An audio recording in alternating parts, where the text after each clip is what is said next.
लिए शिक्षा दे सकता है, जिसको आत्मा और जीवात्मा का यथार्थ ज्ञान रखता हो। तो उसके संदर्भ में रखते हुए आत्मा के विषय में हमें अपनी जानकारी तो हो कि हमारे पास कैसे साधन है, कैसे चीजें हैं। अपने तो हम संगति लगा लेते हैं, अपनी बैठ के ध्यान में अपने को लगा लेते हैं बल क्या है, प्रकरण क्या है, प्रश्न क्या है, मिल जाएगी उसको लेते रहते हैं। हम अपनी वृत्ति को लगाने से मगर ऑप्शन मोड लेना चाहते हैं हमारे। ठीक है। सत्यार्थ प्रकाश नौवां सवाल। प्रश्न है, उसकी शक्ति क्या प्रकार की और कितनी है? जीवात्मा की शक्ति कितनी प्रकार की है, कैसी है? उत्तर देते हैं, मुख्य एक प्रकार की शक्ति है, परंतु बल, पराक्रम, आकर्षण, प्रेरणा आदि ये सब 24 प्रकार के सामर्थ्य युक्त जीव हैं। तो बल का अर्थ है शक्ति। बल की शक्ति नहीं, जैसे आपने वायु में बल होता है, वायु में ताकत है ना, तो ऐसे जीवात्मा में भी शक्ति है, थोड़ी बहुत थोड़ी। ये बल का अर्थ कर लेते हैं। बल को सामर्थ्य दे सकते हैं। वैसे कौन सा सामर्थ्य? जो जीवात्मा का अपना सामर्थ्य है, तो वो सामर्थ्य का मतलब भी शक्ति है। ठीक है, सामान उठाते हैं, मान लो 10 किलो भार उठाया, तो शक्ति खर्च होगी 10 किलो भार उठाने में। जैसे हाउस पावर की मोटर 5 हाउस पावर की 3 हाउस पावर की शक्ति में, और जैसे उसमें शक्ति होगी, आत्मा में बहुत थोड़ी शक्ति है, तो अल्प शक्ति आएगी, बल का तो ठीक हो गया। ठीक हो गया। स्वाभाविक पराक्रम। पराक्रम का मतलब है वीरता।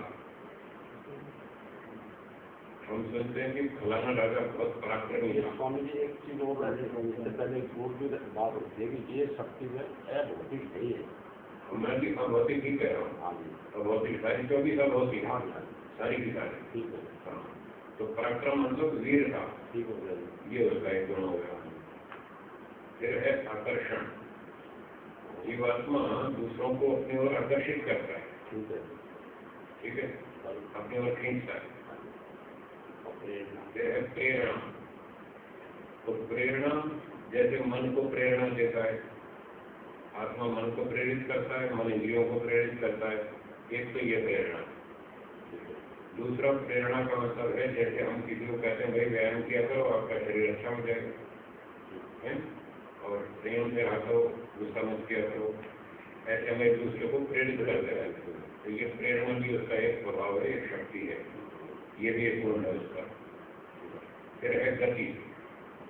तो आत्मा गति करता है, आता है, जाता है, इधर उधर बोलता रहता है। भाषण, वो बोलता है, आत्मा में बोलने की शक्ति है। मुझे भाषण के ऊपर जिक्र हो गया, ये हमारे आशीष जी आए थे, ऐसा दीजिए तो आप टेप नहीं करोगे मेरी बात को। टेप नहीं करोगे? हाँ, बोले भी आप मेरी बात को टेप नहीं करें, बंद कर देते। ठीक है, कर देते। ठीक है, ये भीषण है या भाषण है?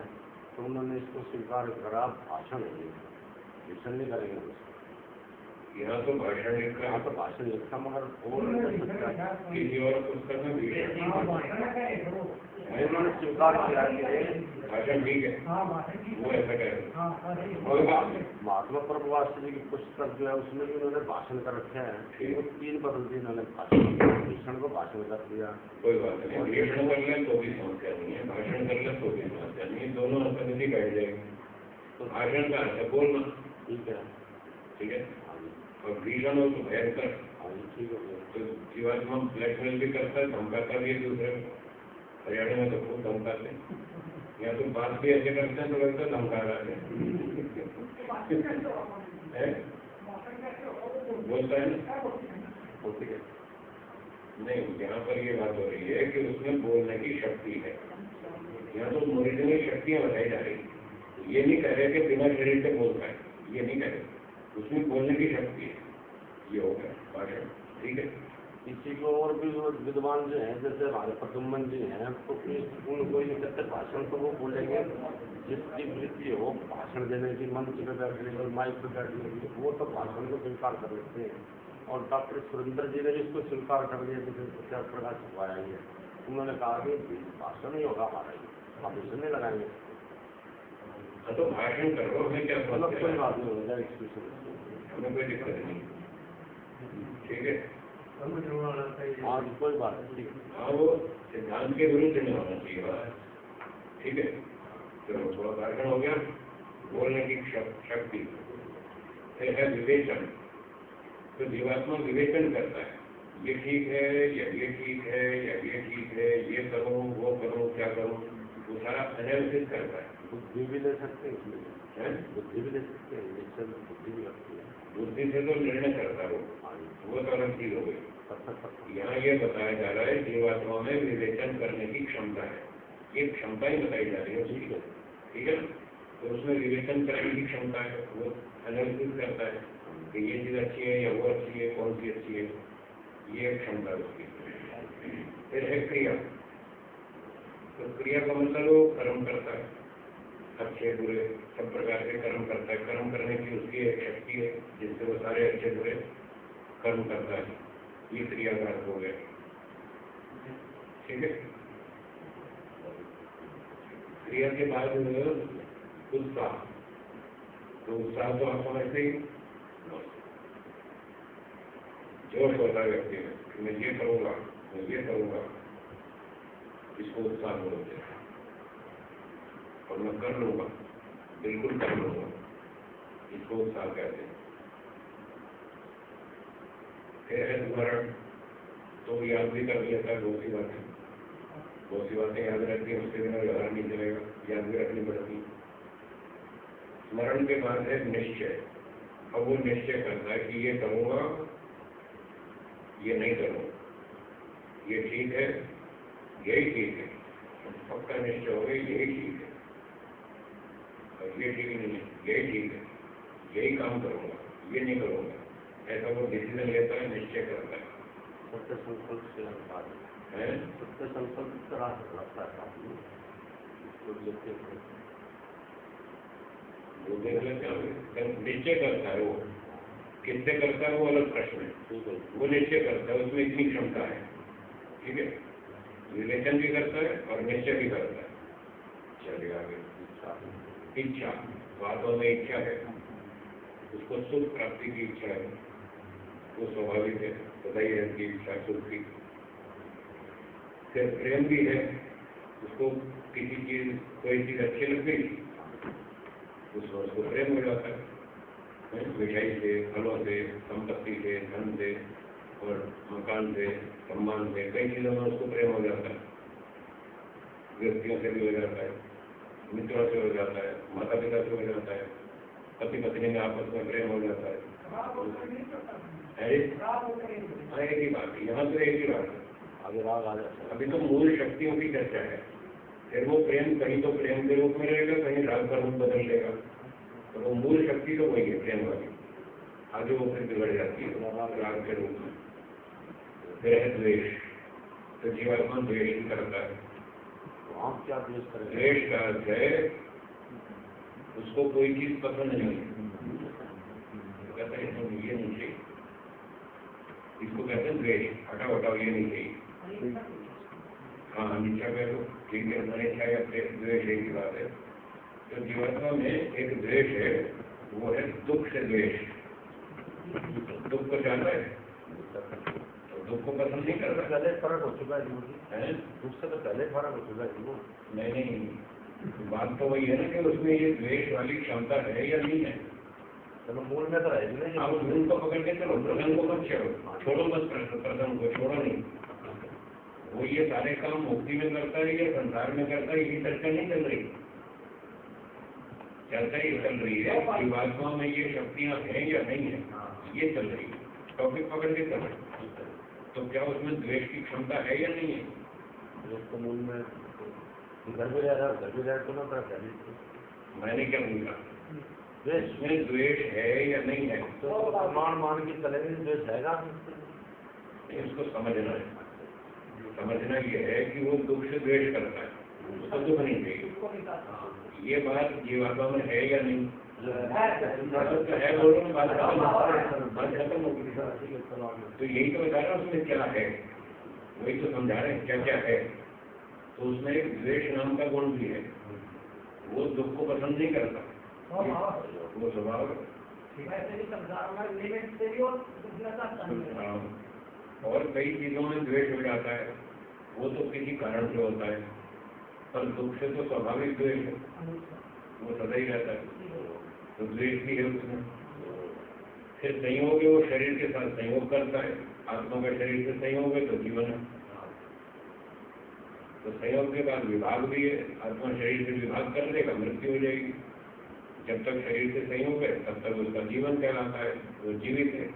जैसे ही आत्मा का शरीर से विभाग होगा, शरीर मर जाएगा, तो संयोग भी करता है, विभाग भी करता है। मतलब आत्मा का संयोग भी होता है और विभाग भी होता है। आगे दो गुण है, संयोजक और विभाजक। कुछ चीजों को वो जोड़ता भी है, जैसे दर्जी कपड़े जोड़ जोड़ के सिल देता है, लंबा लंबा टेंट बना देता है, कई टुकड़े जोड़ जोड़ है। लोहार भी कुछ क्या लोहे के जोड़ लेता है, सुनार भी जोड़ता रहता है, और फिर तोड़ता भी है थोड़े से, आदि से काटता भी है। तो जीवात्मा संयोजक भी है, विभाजक भी है, कुछ चीजों को जोड़ता रहता है, कुछ चीजों को तोड़ता रहता है, जैसी आवश्यकता हो वैसा करता है। फिर है श्रवण, वो सुनने की शक्ति है, उसमें सुनता भी है। स्पर्शन, छूने की क्षमता है, वो छू भी लेता है। फिर दर्शन, वो देखता भी है। स्वादन, टेस्ट भी लेता है, चखता भी है। और गंध ग्रहण, गंध भी सूंघता है। और ज्ञान 24वां है, उसमें ज्ञान तो है, वो मुख्य शक्ति तो ज्ञान वाली है। इस प्रकार से 24 सामर्थ्य से युक्त जीवात्मा है। ये जीवात्मा का स्वरूप हुआ, ओरिजिनल, स्वाभाविक। ये सदा ही बनी रहती है, ये सदा ही रहेगा। मुक्ति में रहो चाहे संसार में रहो, वो सदा रहेगा। चित्त को इसमें जब लगाते हैं, इसमें जो अनुभव है ईश्वर से प्राप्त करते हैं, जब उसको वास्तव से तब अपने को संगत लगा दे। आपने तो ठीक कर हमारे को समझा दिया, जिसके अनुसार करेंगे। पल को लेकर बैठ जाते हैं, पल तक कुछ हो जाती है।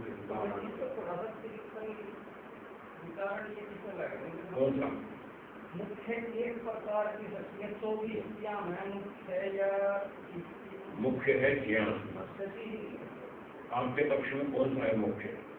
मुख्य मेरे पक्ष में सारी शक्तियाँ मिलकर पुरुषार्थ। इसके लिए कोई प्रमाण दीजिए। मैं जब आपसे विचार बात करने का नियम ये होता है, आप अपने घर में सोचने में स्वतंत्र है, कुछ भी सोचो, उस पर किसी का कोई प्रतिबंध नहीं, ठीक है। जब आप सभा में बैठते हैं या किसी भी एक व्यक्ति के साथ भी बैठते हैं, तो दो भी व्यक्ति बैठते हैं, उसका नाम सभा है। दो या दो से अधिक व्यक्ति बैठते हैं तो उसको सभा कहते हैं। तो सभा में नियम है बोलने का कि जब आप सभा में कोई बात रखते हैं तो आप जो कुछ बोलते हैं उसके पीछे प्रमाण या तर्क होना चाहिए। अगर आपके पास कोई प्रमाण नहीं है, कोई तर्क नहीं है, तो आपको चुप रहना, बोलना नहीं है, या फिर शंका करनी। जब आप शंका करते हैं तो सामने वाला जो उत्तर देगा, फिर उसके विरोध में आपको कुछ नहीं बोलना है, उसको यस कर बोलना है कि ठीक है, आपने जो कहा ठीक है, हम इस पर सोचेंगे। आप पक्ष रखते हैं तो एक प्रमाण और तर्क देना पड़ेगा। हाँ बोलो। ये सारी शक्तियाँ मिलकर मैं पुरुषार्थ कहता हूँ, और इनसे मैं अपना प्रयोजन सिद्ध करता हूँ। हाँ, तो इसमें प्रमाण दो, कौन से शास्त्र में लिखा है? तर्क दे हमने क्या? मैं अपना प्रयोजन सिद्ध करता हूँ। तो वो तो सारी जो होता प्रयोजन, तो सारी इसमें मुख्य क्या होगी? सारी ना मुख्य होती ना, मुख्य तो उसको कहते हैं जब कोई गौण हो और कोई मुख्य हो, दो की तुलना में एक मुख्य होता है, एक गौण होता है। आप सारी को इकट्ठी करते इसको मुख्य थोड़ी कहते हैं। मुख्य तब होता है जब उसके सामने कोई दूसरा गौण भी हो। अब आपने गौण तो बताया नहीं, तो आपको गौण भी बताना पड़ेगा। मुख्य तो सापेक्ष शब्द है, कंपैरेटिव टर्म है। अगर कोई गौण नहीं है तो कोई मुख्य भी नहीं है। एक आदमी का एक ही बेटा था, उसके घर में कोई अतिथि आया, उसने कहा ये मेरा बेटा है। उसने कहा बड़ा है कि छोटा है?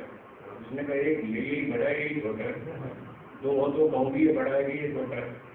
छोटा बड़ा तो कंपैरेटिव है, जब एक ही है तो उसको ना छोटा कह सकते ना बड़ा कह सकते, उसको तो बस एक ही कहेंगे, एक ही बेटा है।